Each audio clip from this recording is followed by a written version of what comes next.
Что может скрываться под тысячами тонн речного ила, которые накапливались столетиями? В 2021 году китайские инженеры начали масштабную очистку реки Янцзы в провинции Сычуань и наткнулись на нечто невероятное – каменную арку, уходящую глубоко под землю. Когда экскаваторы убрали еще 20 метров грязи, стало ясно – это вход в огромный тоннель, который не значился ни на одной карте. Внутри обнаружили керамические светильники, деревянные тележки и странные символы на стенах. Самое шокирующее, радиоуглеродный анализ показал, что тоннелю более 700 лет, но он был построен с такой точностью, что инженеры не могли поверить своим глазам.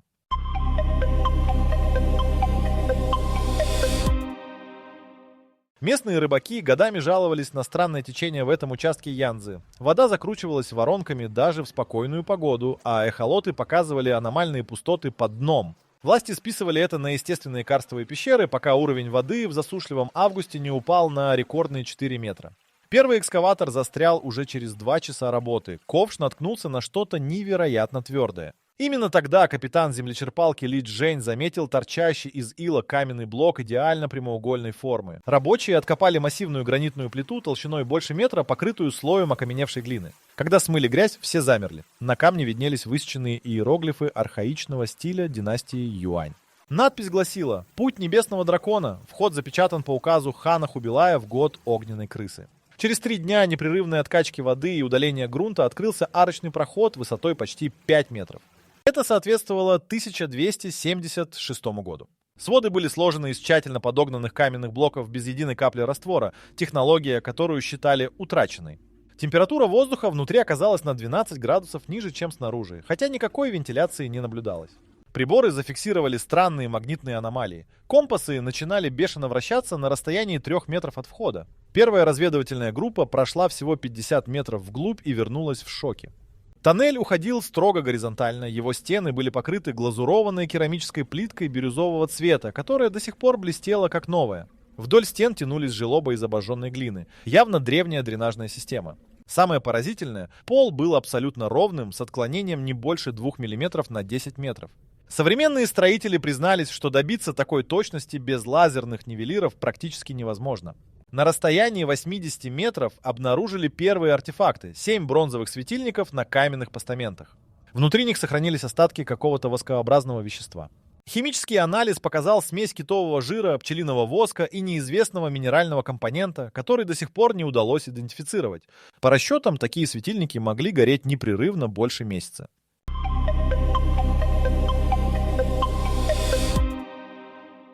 На 100-м метре тоннель внезапно расширился в зал размером с футбольное поле. Потолок поднимался на высоту 10-этажного дома, а в центре возвышалась массивная каменная конструкция, ворота, охраняемые 2 гранитными статуями. Фигуры изображали воинов в доспехах монгольского типа, но их лица были закрыты масками с изображением драконов. Каждая статуя весила не меньше 20 тонн, при этом следов волочения или подъемных механизмов найти не удалось. Сами ворота представляли собой инженерное чудо. 2 створки из цельного базальта толщиной 40 сантиметров вращались на бронзовых петлях диаметром с человеческую голову. Геологи определили, что такой базальт встречается только в горах за 300 километров от этого места. Транспортировка подобных блоков в 13 веке казалась невозможной даже теоретически. Более того, петли были отлиты с такой точностью, что ворота до сих пор могли двигаться. Когда инженер Джан Вэй толкнул створку, она беззвучно повернулась, хотя пролежала под водой 700 лет. За воротами обнаружили странные механизмы. Вдоль стен тянулись желоба с системой бронзовых рычагов и противовесов. Археолог Лю Мэйлин распознала в них древнюю систему блокировки. Если кто-то попытался бы пройти без знания последовательности, массивные каменные блоки обрушились бы с потолка. В желобах нашли скелеты 3 человек, раздавленных именно такими ловушками. На костях сохранились остатки кожаных доспехов и железные наконечники стрел монгольского образца. Стены зала покрывали барельефы с изображением строительства тоннеля. На них были видны 1000 рабочих, которые тащили каменные блоки на деревянных катках, а надсмотрщики в монгольских халатах следили за процессом. Одна сцена показывала казнь. Десятки связанных людей стояли на коленях перед палачом с мечом. Надпись рядом гласила: «Хранители тайны обрели покой». Историки поняли жуткую правду. Всех, кто строил тоннель, убили сразу после завершения работ. Самая загадочная находка ждала у дальней стены. Там стояла бронзовая табличка высотой в человеческий рост с выгравированной картой. На ней были изображены горы, реки и странные символы, которые не соответствовали ни одной известной системе письма того времени. Профессор Ван Шуланни из Пекинского университета провел 3 дня, пытаясь расшифровать хотя бы часть текста. Единственное, что удалось понять, карта указывала направление дальше вглубь тоннеля, и там, судя по изображению, находилось нечто, обозначенное иероглифом, который переводился как «сокровище императора» или «небесный дар». Рядом с табличкой лежали останки человека в богатых одеждах. На шее скелета висела нефритовая печать с надписью «Главный архитектор императорских путей Джао Миньчжэн». В руке он сжимал бронзовый ключ странной формы с 9 зубцами.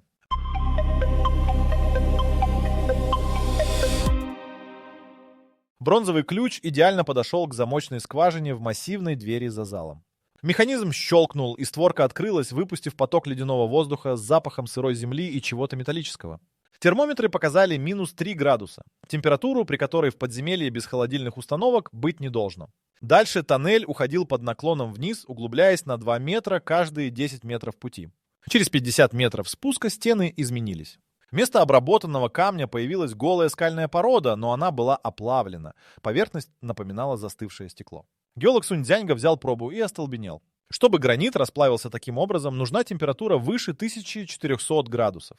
В 13 веке такой жар могли создать только доменные печи, но применить их для прожигания тоннеля было технически невозможно. Более того, следы оплавления шли строго по периметру, словно кто-то использовал гигантский лазерный резак. На глубине около 100 метров обнаружили первую боковую камеру.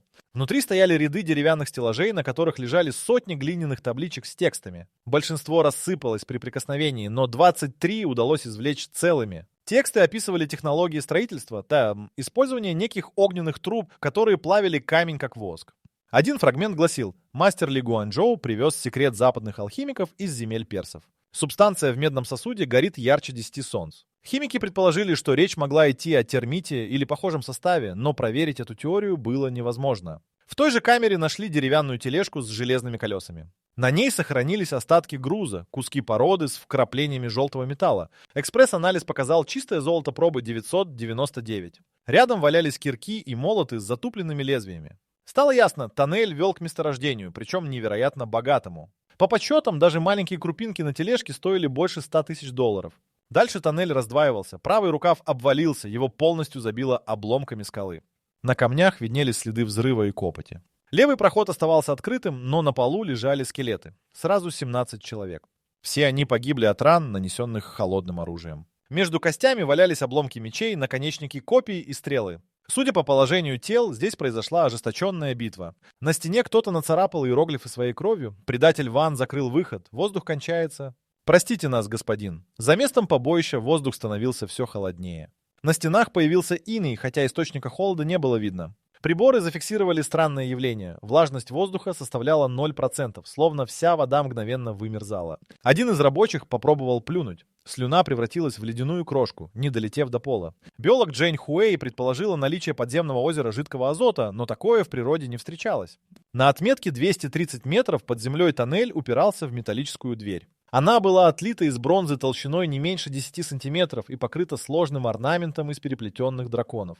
В центре виднелось 9 замочных скважин, расположенных по кругу. Ключ Джао Миньчжэна подходил только к одной из них.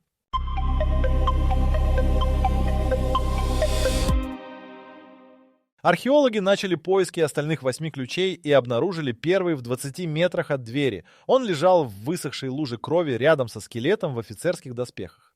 На нагруднике сохранилась печать с надписью «Командир охраны императорской сокровищницы Ген Шоу». Череп имел глубокую трещину от удара тяжелым оружием. Второй ключ нашли в его же руке. Мертвец сжимал его так крепко, что пришлось разламывать окаменевшие пальцы.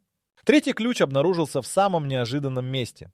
При осмотре боковых ниш техник Ма Цзюнь заметил странную тень на стене. Оказалось, один из каменных блоков был фальшивым. За ним скрывался тайник размером с обувную коробку. Внутри лежал шелковый свиток, почти полностью истлевший, и бронзовый ключ, обмотанный золотой проволокой. Удалось разобрать только несколько строк текста. Хан Хубилай приказал спрятать дар небес от глаз монгольской знати. Золото — лишь приманка. Истинное сокровище лежит в нефритовом саркофаге под печатью 9 драконов. 4 и 5 ключи нашли вместе в руинах деревянного помоста, который когда-то перекрывал глубокую расщелину в полу тоннеля. Заглянув вниз с фонарями, поисковики увидели дно на глубине 15 метров. Там лежали останки минимум 30 человек и обломки деревянных конструкций. Спустившись на веревках, обнаружили целый склад. Ящики с инструментами, остатки продовольствия в глиняных амфорах и личные вещи рабочих. Один из скелетов держал в зубах костяную дощечку с выцарапанным посланием. Нас замуровали живьем после завершения работ. Господин Джао пытался спасти нас, но стража убила его. Проклинаем Хана Хубилая на 9 поколений. 6-й ключ извлекли из черепа, пробитого насквозь. Кто-то использовал ключ как оружие в смертельной схватке. 7-й обнаружили в небольшой нише, замаскированной под естественную трещину в скале. Вместе с ключом там лежала кожаная сумка с золотыми монетами времен династии Юань общим весом около 3 килограммов. На внутренней стороне сумки выжгли иероглифы. «Для моей семьи. Прости меня, жена. Ван Шихуэй». 8-й ключ нашли случайно. Он застрял в дренажном желобе под слоем окаменевшего ила. При очистке обнаружили, что этот ключ отличался от остальных. На нем были выгравированы крошечные символы, которые можно было разглядеть только под увеличительным стеклом. Текст представлял собой инструкцию. Поворачивать ключи в порядке созвездий небесного дракона. Ошибка обрушит потолок. Последний, 9-й ключ отсутствовал. Команда трижды прочесала весь тоннель, проверила каждую нишу и трещину, безрезультатно. Профессор Ван Шулань предположил, что кто-то сумел выбраться из тоннеля и унести ключ с собой. Но тогда возникал вопрос, зачем запирать дверь на 9 замков, если один ключ навсегда потерян? Ответ нашли в дневниках монгольского военачальника Батора, которые хранились в музее Улан-Батора. В записи от года Железной обезьяны, что соответствовало 1280-му, упоминалось. Великий хан повелел разделить ключи между 9 верными военачальниками. Последний ключ хан оставил себе и приказал похоронить вместе с собой. Могила Хубилая находилась где-то в горах Монголии, и точное местоположение оставалось тайной уже 750 лет.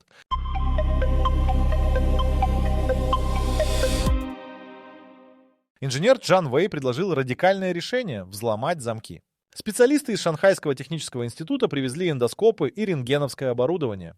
Сканирование показало, что механизм двери устроен гениально. Внутри находилась система из бронзовых стержней и противовесов, связанных между собой. Если попытаться открыть дверь силой или взрывчаткой, сработает ловушка. Над дверью в потолке обнаружили замаскированную камеру, заполненную каменными блоками общим весом около 50 тонн. Малейшая вибрация и все обрушится. Металлург Ли Хаомин изучил состав бронзы и ахнул. Сплав содержал добавки мышьяка и олова в пропорциях, которые делали металл невероятно прочным, тверже современной инструментальной стали. Такую технологию изобрели только в 19 веке в Европе. Более того, рентген показал внутри замков пружины из закаленной стали, хотя китайцы научились качественно закаливать металл только при династии Мин через 150 лет после постройки тоннеля. Пока инженеры ломали голову над дверью, археологи продолжили исследование боковых камер. В одной из них обнаружили мастерскую с инструментами. На верстаке лежали бронзовые циркули, линейки с делениями точностью до миллиметра и странные приборы, назначение которых установить не удалось.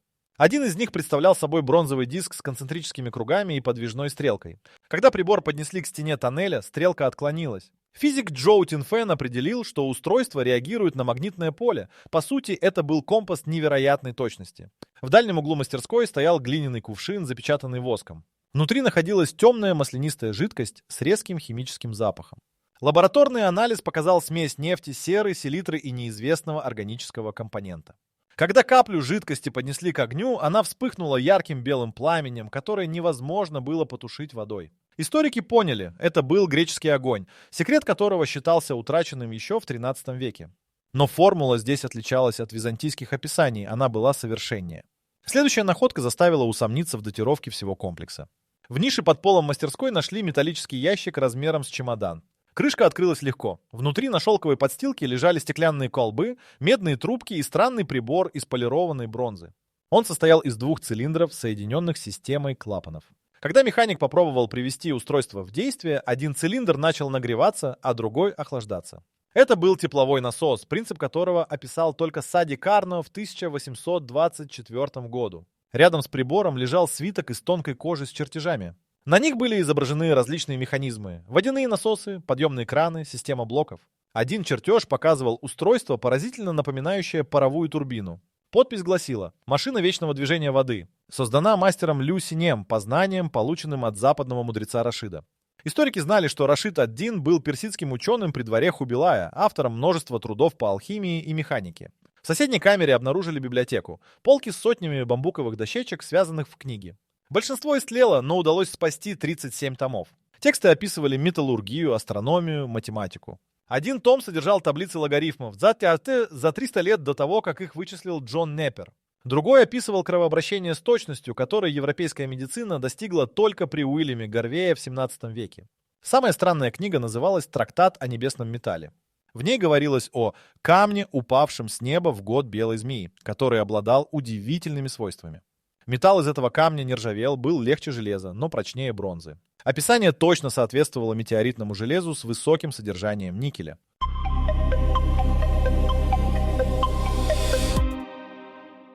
Георадар показал, что за запертой дверью тоннель продолжается еще минимум 300 метров, а затем разветвляется на несколько рукавов. Одна из ветвей уходила строго на север, вторая больше на восток, третья спускалась еще глубже под землю. Геологи сопоставили направление с картой местности и обомлели. Северный тоннель вел прямо к горе Эмэйшань, где находился древний буддийский монастырь, построенный в 1270 году. Восточный — к развалинам крепости династии Юань в 120 километрах от реки. Команда решила проверить монастырь. Настоятель Ши Юнсин сначала отказывался пускать археологов в подвалы, ссылаясь на священные тексты, запрещающие тревожить путь драконов. Только официальное разрешение из Пекина заставило его открыть дверь в нижний уровень храма. Под главным залом обнаружили каменную лестницу, ведущую в глубокую штольню. На глубине 50 метров лестница упиралась в массивную каменную плиту с высеченным изображением девятиголового дракона, точно такую же, как на двери в основном тоннеле. Монахи хранили предание о том, что под монастырем спрятано сокровище великого хана, но открывать тайник строго запрещалось. Легенда гласила, что первый настоятель Хуэйкэ получил от самого Хубилая золотую печать и приказ охранять вход до конца времен. В обмен монастырь получал щедрые пожертвования и защиту от властей. Когда династия Юань пала в 1368 году, монахи замуровали вход кирпичом и поклялись никогда его не открывать. В монастырском архиве нашли пожелтевший свиток XIV века. В нем описывалось, как в год огненной крысы к монастырю прибыл караван из 300 повозок под охраной 1000 монгольских воинов. Груз спустили в подземелье, а затем солдаты убили всех погонщиков и рабочих. Тела сбросили в реку. Командир охраны, некий Батор, лично замуровал вход и оставил настоятелю шкатулку с золотом и строгое предупреждение: кто откроет врата до возвращения законного хана, будет проклят на 1000 поколений. Экспедиция в развалины Восточной крепости принесла не меньше сюрпризов. Крепость представляла собой груду камней, заросшую кустарником, но георадар обнаружил под руинами обширные подземные помещения. При раскопках нашли вход в систему катакомб, которая уходила вглубь на 3 уровня. На 2-м уровне обнаружили арсенал, стеллажи с сотнями ржавых мечей, копий, луков. В углу стояли глиняные кувшины с черным порошком. Экспертиза показала порох очень высокого качества, который сохранил свойства через 700 лет благодаря герметичной упаковке. 3-й уровень хранил настоящую сенсацию — картографическую комнату. На стенах были высечены подробные карты всего региона с отмеченными тоннелями. Система оказалась грандиозной. Минимум 27 подземных ходов связывали ключевые точки на территории 3 современных провинций. Общая протяженность сети превышала 500 километров. Некоторые тоннели соединяли города, удаленные друг от друга на 150 километров. Строительство такой системы требовало труда десятков тысяч рабочих в течение многих лет. На карте красным пигментом была отмечена центральная точка, именно там, где находился запертый зал под рекой Янцзы. От нее расходились лучи ко всем остальным объектам. Надпись гласила «Сердце дракона». Здесь покоится дар небес, врученный великому хану посланникам из-за западных морей в год водяной обезьяны. Это соответствовало 1272 году. Историки подняли архивы и нашли упоминание о загадочном посольстве. В хрониках династии Юань записано, что в тот год ко двору Хубилая прибыли люди с волосами цвета спелой пшеницы и глазами цвета неба из страны за краем света. Они привезли дары, странные приборы, книги на неизвестном языке и светящийся камень размером с голову быка. Хан был так поражен, что выделил иноземцам целый дворец и приказал своим ученым перенять их знания.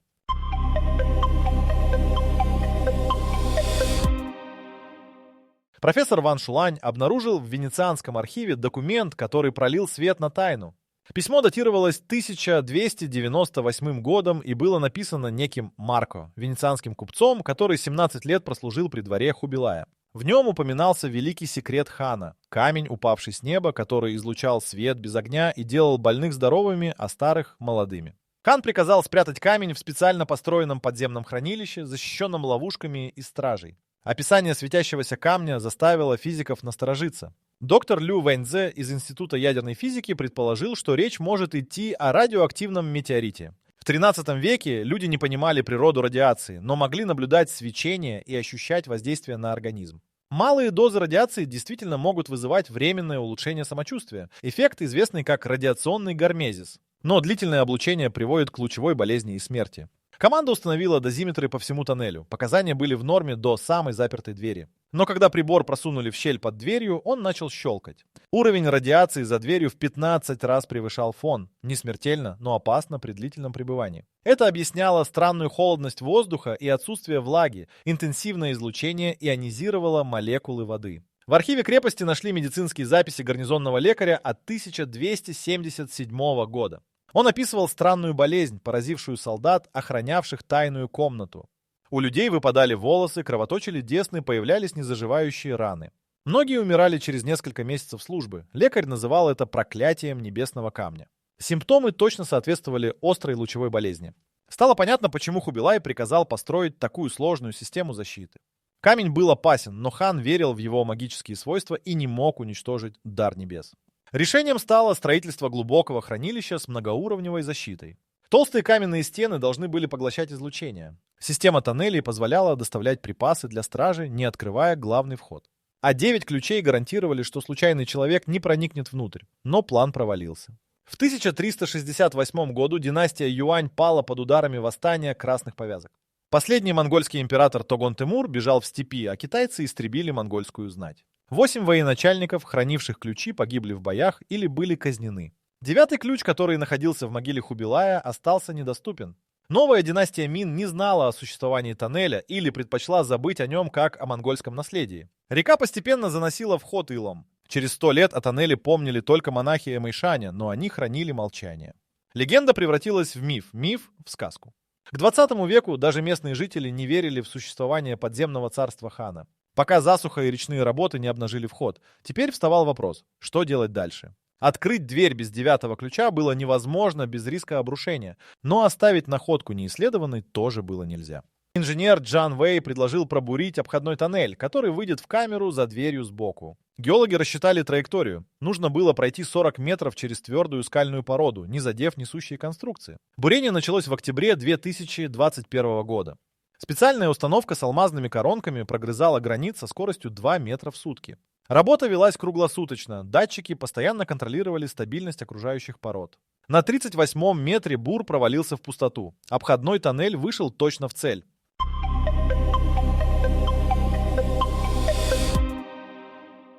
Первым в отверстие просунули эндоскоп с камерой. На экране появилось изображение огромного зала с куполообразным потолком высотой метров 20.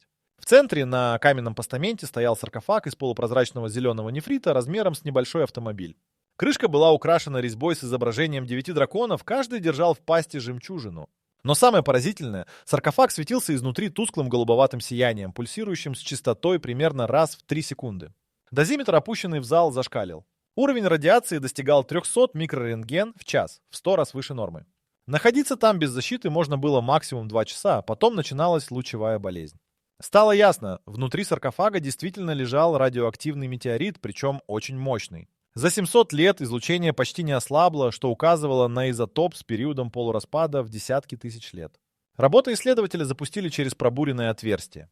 Машина медленно пересекла зал, снимая все на камеры высокого разрешения. Вдоль стен тянулись стеллажи, заваленные предметами. Там золотые слитки, нефритовые статуэтки, бронзовые сосуды, шелковые свитки в защитных футлярах. По предварительной оценке, только золота там было не меньше 5 тонн. Но все это меркло перед главной находкой. Робот приблизился к саркофагу. Нефритовые стенки толщиной около 15 сантиметров действительно были полупрозрачными. Сквозь них просматривались смутные очертания содержимого. Внутри лежал неправильной формы камень размером примерно 1,80 сантиметров. Поверхность была оплавленной, покрытой характерными регмоглиптами, углублениями, которые образуются при прохождении метеорита через атмосферу. Цвет темно-серый с металлическим блеском и яркими голубыми прожилками, которые и создавали свечение. Спектральный анализ показал невероятное. Метеорит содержал сплав железа, никеля и неизвестного элемента, которого нет в таблице Менделеева. Именно этот элемент излучал характерное голубое свечение и давал радиацию. Физики были в шоке. Подобное противоречило всем известным законам. Либо приборы ошибались, либо человечество столкнулось с чем-то абсолютно новым. Вокруг саркофага на полу лежали скелеты. 19 человек в истлевших шелковых одеждах. Судя по положению тел, они умерли не от насилия, а просто легли и больше не встали. Лучевая болезнь. В последней стадии один из скелетов держал в руках золотую табличку. Робот аккуратно поднял ее манипулятором и поднес к камере. Текст гласил: «Мы, 9 верных слуг великого хана Хубилая, приняли священный обет охранять дар небес до конца наших дней. Камень дарует силу, но требует жертв. Мы отдаем свои жизни, чтобы секрет не достался недостойным. Пусть тот, кто прочтет это, знает, камень нельзя использовать. Он несет не благословение, а проклятие. Закройте этот зал навечно. Старший страж Мэнхао. Год земляного быка». Год земляного быка соответствовал 1289-му. Значит, стражи прожили в этом зале 17 лет после запечатывания, медленно умирая от радиации. Они знали, что обречены, но выполняли приказ до конца. Рядом с табличкой лежал 9-й ключ. Они взяли его с собой, чтобы никто не смог открыть дверь. Робот продолжил исследование и обнаружил еще один шокирующий артефакт. В дальнем углу зала стояло устройство из металлических пластин и проводов, явно не китайского происхождения. Конструкция напоминала примитивную электрическую батарею. Рядом валялись инструменты европейского типа и книга в кожаном переплете. Когда робот открыл ее, на пожелтевших страницах проступили латинские буквы. Текст начинался словами: «Дневник Николауса фон Гольдштейна, алхимика и философа, в год Господень 1272». Значит, западный мудрец, упомянутый в хрониках, был реальным человеком. Европеец, который принес ко двору Хубилая передовые знания и загадочный метеорит. Что он делал в Китае? Откуда взял камень? И главное, знал ли он о смертельной опасности своего дара? Ответы могла дать только книга, но извлечь ее из зала было крайне рискованно из-за радиации и хрупкости древней бумаги.